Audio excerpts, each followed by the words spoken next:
Damien, thank you for joining me. Um, you joined the school when we were only 2 years old. So in 1986, you came into year seven. That was really, really early in our history. Um, and I understand you were one of six children, and your mother put you into the school after your dad passed away. That's a big step for you to come from Newcastle to Sydney. Yeah, yeah, Amazing. How did you manage that? yeah, yeah. Um, I think once I was introduced to dance, I felt like it was the beginning of my life. The day I started dancing, like where the first 10 years before that didn't really exist. I felt like I could finally express myself and I could communicate in a different way or move and do all of those sort of things, which I just didn't relate to other children doing normal sports and stuff like that. Yeah. So it was a cherished thing. I really prided myself on it, and I wanted to protect it and keep it, and do it every day as long as I possibly could. I couldn't get enough, Yeah. um, and so I started with Robin Hick. Robin Yeah. Hick, bless her, she took me in and was training, gave me free lessons, Wow. and she was quite, was a tough teacher, thankfully. And wasn't just letting me jump around the studio. She was working me hard, and she was wanting me to complete my RAD exams. And I think she knew about the McDonald College, and she had in her mind where perhaps that's the next step for me. And so she got me through all of my RAD grades in 2 years, Wow. so that I would then qualify to go to the McDonald time I was 11 How grade. did how did your 5 years at the college influence you as a dancer? Well, I think, I got to the McDonald College, and all of a sudden I was surrounded by other people who had similar interests, similar passion.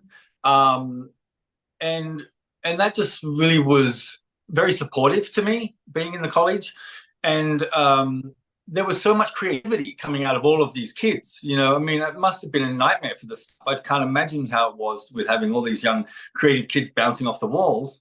That was But we fun. sort of fed off of one another, and Yeah. really wonderful sense of community. The classes were quite small, and everybody was still learning their way in a sense of sort of the development of the school. And so it was really special to be in that there at that time during those developing years. But the college, having such a diverse faculty was amazing. We had you, yourself, Maxime, we had Alan and Joe, and we had Anne Fraser, we had Margaret Markham, we had Mr. Green, John Byrne. I mean, all of these wonderful people Mm. that were all an influence. And so that diversity and that feedback from all of those people really developed my ability to dance, or my career, my future, in so many ways. We would also, when the performances that we did at the Opera House, I mean, I would Yes. never have been given an opportunity to perform and to sort of learn the ropes of how to conduct myself as a professional dancer or as a dancer preparing for the stage. Yeah. We just had opportunities to learn, and learn from one another and learn from the staff. Mm.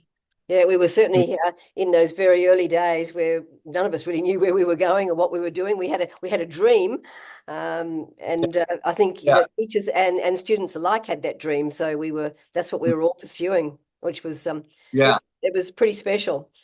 So Mhm. as we said, the college was so young when you were there. Do you remember the academic classes at all? I do, I do. They were not that interesting to me, or I wasn't as interested in Yeah, dance. yeah, I used to have that mentality of I'm going to be a dancer. I don't need to do this, yeah. But which was not the right mentality. But I do remember those classes, and they were all tiny. You Mm, know, interesting that we had to we'd either go to dancing in the morning, or yeah. the other group would go in the afternoon, or you'd go later in the day, Mm. and try to contain yourself and come back to sit still in the classroom was always very difficult. Yeah, Uh, and I guess also the when we do classes at 8:30 in the morning when the dance studios were being operated, and then recess would come and all the desks and chairs would come out and they'd become classrooms. yeah, that's That must right. have been Yeah, difficult to sort of, judge from, dancing in 1 minute and then academic the next minute in the same classroom. yeah, walls that would divide the space. Yeah, Yeah. in the old mansion. I remember seeing you performing with the Opera Australia as a dance student there. Yeah. Uh, that was special too. Um, Mm. so you were 16 when you moved to America. That's very young to be going to the other side of the world. How did you manage that? Well, I mean, like the McDonald College, like making that step from home to school and then from school to the States, I was always looking forward. I was sort of, and I was eager and enthusiastic. I just wanted more and more information. I wanted more training, and I just couldn't get enough of this, art form. And so I wasn't really looking behind me of what I was leaving behind or who I might be missing. I was just excited about what was in front of me and what opportunities were coming to me. Mm, Um, I felt, I was surprised that I felt quite prepared coming from the college to step into an organization and a prestigious school like that, mm, that I had conduct and manner and discipline and structure and all of those things. And I had a really good foundation of technique compared to the other students. I didn't feel like I was, out of my comfort zone, which was wonderful. yeah. But there was certainly a lot to learn. There was a lot more competitive, aggression and stuff in New York, of course, that I had to sort of get accustomed to. Yeah. Um, but I adapted very quickly, and I think by being home and being in the boarding school at the McDonald College prepared me more so for that next leap, that next step. Yes, yeah, yeah, I was accustomed of being away, yeah. It's sort of and so yeah, and yeah, that sort of thing yeah. still happens now. Sometimes the children can live in Sydney, but the parents put them into the boarding house a couple of nights a week, preparing them for moving off to London or wherever they're going to go. Yeah.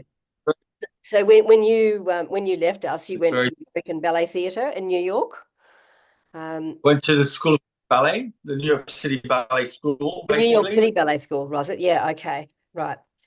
Okay. And It's called the School of American. People get confused and think it's American Ballet Theatre School, right. but it's School of American Ballet School Okay. of the New York City Ballet, balancing. Yeah. So there's a whole Okay. different kind of, yeah, Whole different technique. Yeah. So, so did you? yeah. Well, I met, who was I? Sorry, Sorry. No, sorry. Go on. I was going to say, I think it was Robin who um, said to me when I left, to go to New York, and she knew that I was going, it was going to be Balanchine's technique and very different. She said, make sure you go and you learn more, don't change, so don't forget what you've already been taught, but just apply the new technique that they're going to teach you on top of that so that you can then be diversity, have that diversity in your training. So that Yeah. was very, very good. Yeah. It's good advice, and you take away from one technique and the technique that you've got and put them together and work what works for you. Yeah, exactly. Yeah. And I mean, these professional company, you've got to have such diversity. Mm. You've got to, even these days, you have to even be able to sing in ballet companies. It seems like a lot of this musical theatre numbers coming, Yes. or Yeah. Jerome Robbins, West Story, stuff like that. Yeah. Like with San Francisco Ballet, I had to sing and I had to dance, and I had to do jazz, I had to do contemporary and everything. You have to be diverse. Yeah. And Mm. that's the way to get the roles. Yeah, yeah. Yeah. Fantastic. So you had the honor of dancing as a principal with the San Francisco Ballet Company, and also performing with as a guest with many different companies around the world. New York City Ballet, the Royal Ballet, Australian Ballet, and others. How did you find moving in to be a guest with other companies? How did you manage the challenges of that? Um, it would be always so brief. You would sort of fly in and you would do a few shows and then you were gone. Right. But people when you're a guest, they're not so threatened by you because you're just there temporarily. They know that you're visiting, so they're often quite welcoming and supportive and and helpful. But I mean, I loved it because one, I would get to dance for a new audience. I would meet an entire different company. You make friends, lifetime friendships that you can make with working with these people, learning different repertoire with different companies. I would always go with my partner. So it would be Yuan Yuan Tan, a ballerina, and myself who would go together because we Mhm. would already know the work and we would go and just roll within that ballet. Yes, yeah, Or it would be where we would just go and perform a short piece of our own or something like that. yes, yeah, yeah. But it Well, was work for it and got to do what we love. I mean, there's nothing better than that. yeah, and travel around the Yeah. world to boot. Just amazing. Yeah. Is there one particular role that Yeah. stands out for you? I would have to say, I mean, for classical, known role, I would say Romeo. Mhm. Um, just because I really resonated with that, and it was sort of gave me that opportunity to really dig deep into a role and to feel and understand that character. That it made me sort of understand ballet in a different way. Like it's really about portraying those characters and through movement and how do you express that. So I think that there was a big learning curve for me during that period of dancing that role. And of course, the Prokofiev music is just divine. Out of all of them, absolutely love it. Yeah, I never yeah. get tired. No, no, I totally agree. I'm with you. So I was reading that you've had 25 ballets created on you. Hmm. That is absolutely amazing. So all those different collaborations that all added to your artistic growth, I suspect. Yeah, yeah, absolutely. Um, I mean, I think I liked often the creative process more than the performance sometimes. The Mm. time spent in the develop and to work with a great choreographer and with your partner or your cast and just explore and sort of then this ballet's then created and it's sort of this magical, beautiful thing that you've been a part of. And so I think I love that process. Once we would get on the stage and start performing, after the first show, I was always like, okay, let's get back in the studio and do another one, rather Yeah. than wanting to just keep. Um, but it also being able to work with some of these one amazing choreographers. Mm. Some were more collaborative, some were more structural, like knew exactly what they wanted and would just give you those instructions. Some would want more feedback and from you, Mm. and they all work in very different ways as well. Some, um, you know, came in not knowing exactly what was going to happen or hadn't even chosen the music. I did a ballet once where there was no music. They choreographed the entire ballet, and then we just played music and tried to fit the steps to the music. Wow. Um, or the storyline was questions about how am I feeling, or there's no such thing as a mistake. Wherever you fall, wherever your body goes, that's where you're going to go. Wow. So it's all different methods of progress, creating those ballets that I learned a lot of them, and I certainly have my preferences, but it's a really an opportunity to learn about yourself a lot Mm. when you're in the studio and you're vulnerable and you have to be available and you have to be present and to step outside your comfort zone and contribute and take risks. So I think that that's what I've learned from that, and that's very important to any dancer. Yeah, no, absolutely. Um, Again, it just keeps adding to your repertoire. I don't mean the classical repertoire. I mean to your repertoire of steps and your knowledge of how your body moves Yeah, and works. Yeah. yeah. Which I No. think then also contributes to your, and the way you present yourself as an artist and an individual, how you learn to express, how you move your hands. I mean, we express ourselves with our head, pommel, our head, hands, and feet. Basically, that's what we're speaking with, and there's so many different languages that within the body as well, not just in the mind or the mouth, but and so that there's so many I still don't know. Yeah. There's always learn more and more and more as a dancer or as an artist. Yes. Yeah. No. And you just keep learning, don't you? So after you Mm. retired from performance in 2015, was it? Is that when you Hmm. retired? Yeah. Yeah. An amazing career. Stopped with go. Sorry? Yeah, and then I did I think I stopped in San Francisco in 2015. Right. And then I did one tour in France, and then I danced with the Australian Ballet once, Yeah. a gala performance, and then that was it. So I think in 2016. Wow. Absolutely amazing. And then you went on to do an arts management course. Is that right? Hmm. And how did you Yeah, find that? I was So, I was sitting backstage one day about to do a performance, and the curtain was still up, and I was warming up, and I was looking at in the auditorium, and I was seeing all the ushers like putting programs on the seats and stuff, and I thought, here's me contributing my part into this ballet company as a performer on the stage, and people recognize you or your name's there, but there are all of these other people that also contribute to how this company functions. There's helps the wheel turn. Like there's all of these different departments. There's a management department, there's a marketing department, finance, ticketing, all of these different people that I didn't even know, but I sort of knew existed, but I just didn't know them personally, and I didn't know exactly what they did. I didn't know how to do their job, but we were all working towards the same goal, and it was to create these beautiful ballets and to perform and to impress an audience, or educate an audience. And so I felt a little then, what's the word? I sort of felt like ignorant, and I thought it was important for me to now learn about how the entire organization functions, and I was curious. If I was to ever start a company, I could give you the knowledge of the artistic side behind the curtain, but there's all these other parts I didn't know. So I was curious about that, and I thought this program, the DeVos program that was running out of Brooklyn Academy of Music in New York and Kennedy Center in DC. Michael Kaiser, who was executive director with ABT, American Ballet Theatre, and some other companies, was running this program. And you had to apply for it, and they selected only 20, I think, across the United States, transitioning artists, either, if you were a ballet dancer or an opera singer or whichever.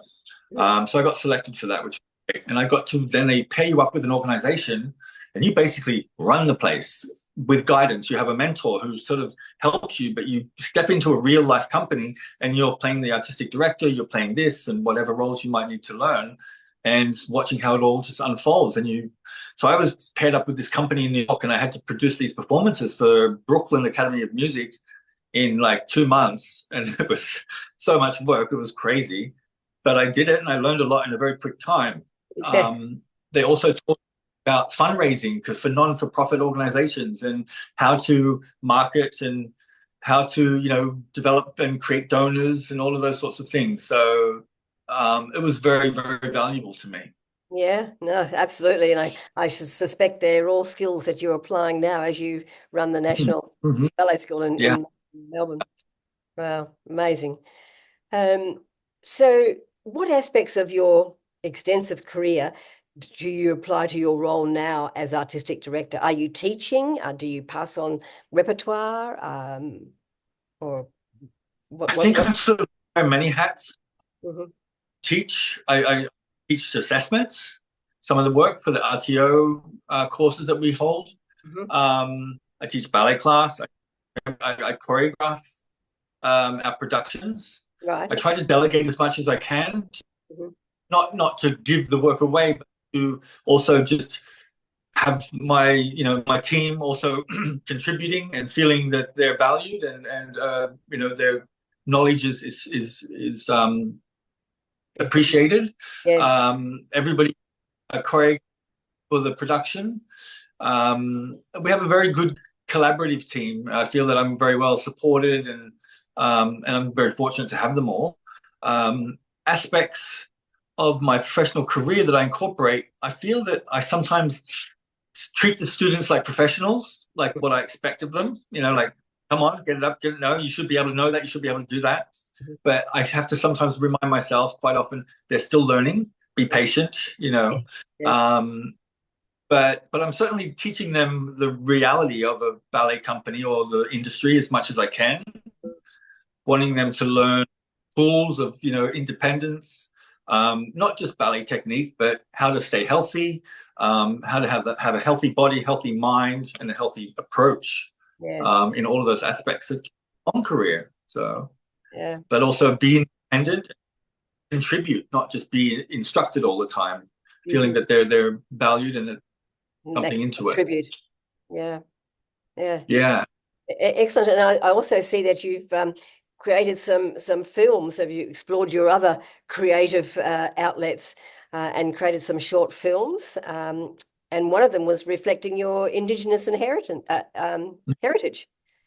Yeah. Yeah, So tell me a I little. made a yeah, I made this. I didn't know what it was going to be. What had happened was during my career, there were maybe three times where I had this experience that was almost like an out of body experience. It wasn't an out of body experience, but it was like I was in the zone. Everything was just in sync, and the audience clapped, and it was like I woke up out of this trance. You know, it was like I didn't know. I knew what was happening, but I felt like it went better. I was being carried through the performance in a sense. You know, it was just a really beautiful experience, and I think that they call it peak experience or something like that. But I was fortunate enough to have this three times, and I thought to myself, what connection do those three performances have, and how can I get that again? How can I prepare for that?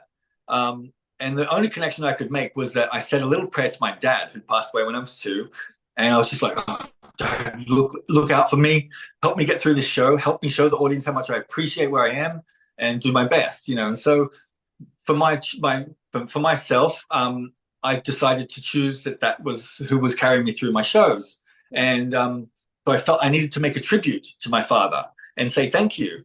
And, you know, things to then whatever comes around must go around, and keep that circular sort of offering and receiving thing happening.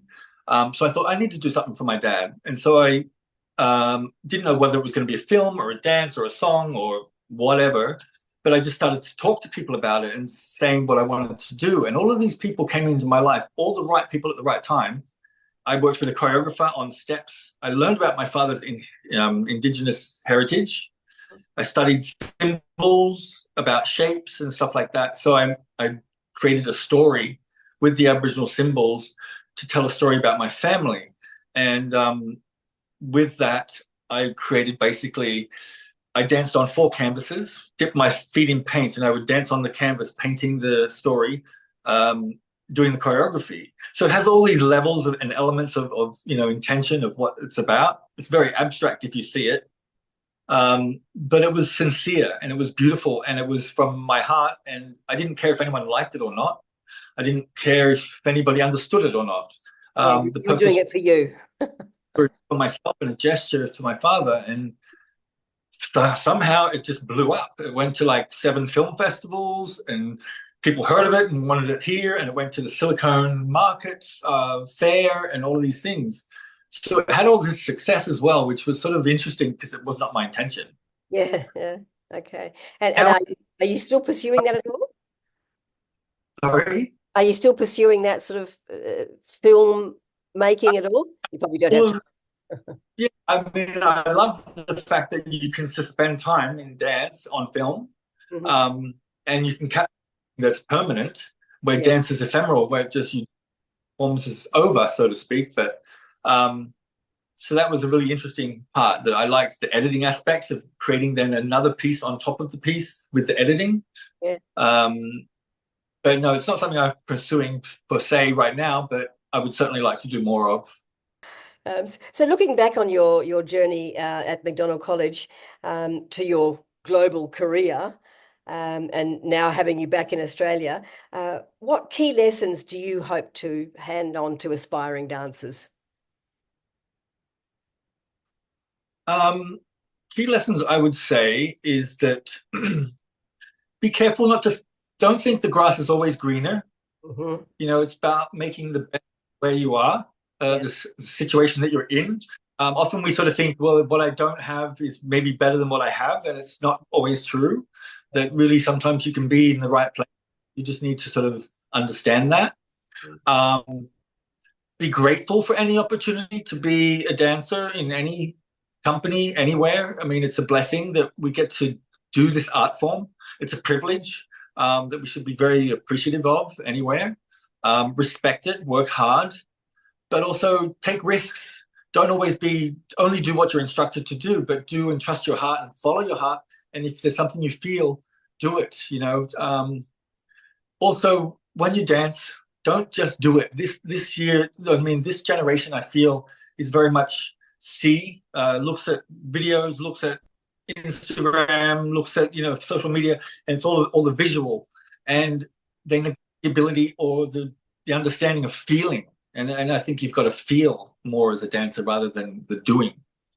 Mm. Um, so how do you think the ballet world has evolved from when you started in it, in the late 80s or right through to now? How do you think it's evolved? And what future do you see for ballet? Yeah. Well, I think it's evolved in many ways. I mean, it's sort of like a reflection of society, in a way where things are merging, and socially, culturally, everything is sort of overlapping now.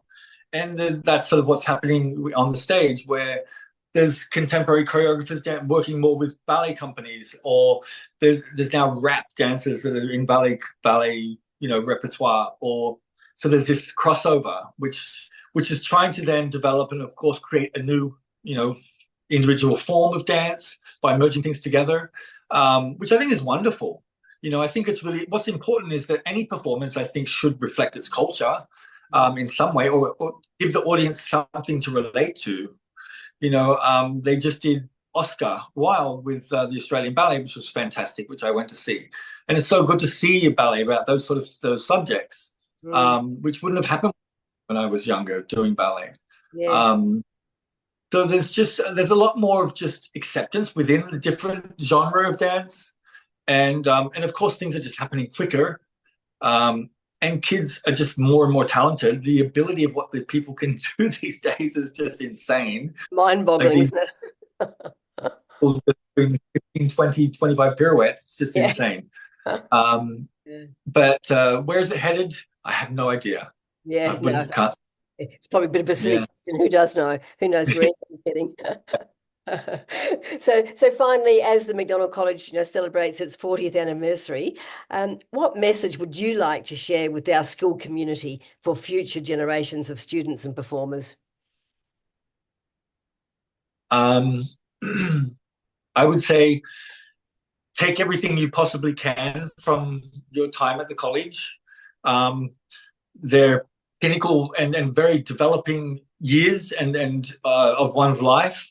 Um, the college was an opportunity to explore and to develop and grow as an artist, as a young artist, to make those important decisions in your life in a supportive environment amongst your peers and your staff and teachers. Um, and just be grateful. Be grateful for that time, because it won't last forever. It'll be over before you know it. Yeah, And then you're going to have to make some really serious decisions once you leave that refuge. So yeah, just take all the information you possibly can. yeah. Very, very good I think that would advice. be. Yeah. Yeah. Okay, Damien, thank you so much for giving us your time this afternoon. I really appreciate it. And Yeah. hope we'll see you back in our studios at some time in the Yeah. future. Yeah. That would be great. Okay. All right. Good on you. Okay, take care. Thank you. Thanks, Damien. Okay. Bye. Bye.